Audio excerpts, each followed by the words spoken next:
The Bible's core message, made clear. Welcome to the Bible Point. Is it because of sin that people perish, or because they do not repent? The story of David, who had lived diligently with a clear purpose for God yet collapsed in an instant, appears in 2 Samuel chapter 11. It is the incident in which he committed adultery with Bathsheba, the wife of Uriah. When winter passed and spring arrived, it was the season for kings to go out to war. Yet David did not go himself. Instead, he sent only his men to fight against the Ammonites. He abandoned the position he should have occupied.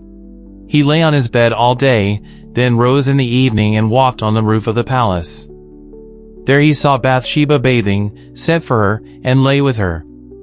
There is a clear point at which David sinned. It was when his spiritual tension was loosened.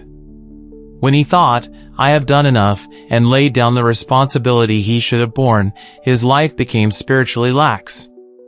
The same is true for us. When we lay down the responsibilities entrusted to us, sin seeps in through that opening. There is another important reason David committed this crime: he possessed power. An ordinary person, even if they harbored lustful thoughts, would not have been able to act on them.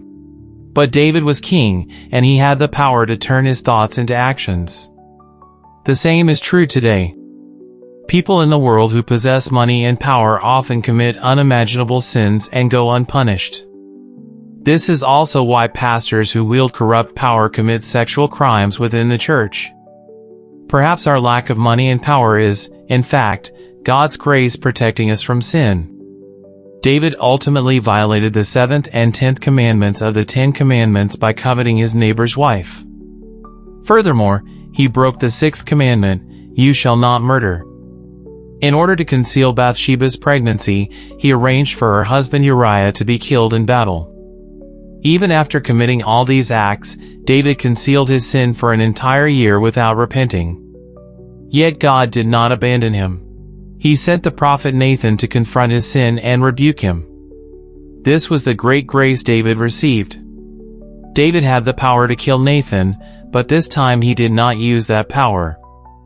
Instead, he fell prostrate, confessed his sin, and repented.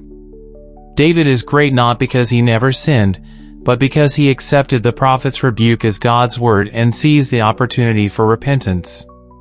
We are no different.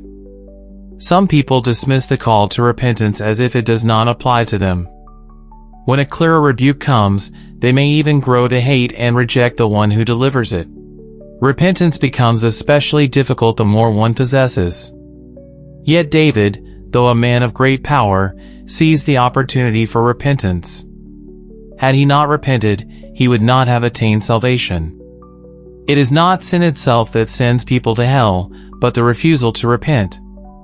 God accepted David's sincere repentance and forgave his sin, but as a consequence of his responsibility in that sin, discipline followed. As the price for taking the life of Uriah, 4 of David's sons later died one after another. This was God's will, both to humble David more deeply and to show everyone how dreadful sin truly is. What we clearly learn from this passage is this: while creating an environment that guards against sin is important, seizing the opportunity for repentance is even more crucial. I pray that when the word reaches you, you will not miss that opportunity. May you come before God in repentance and once again restore the joy and delight of salvation.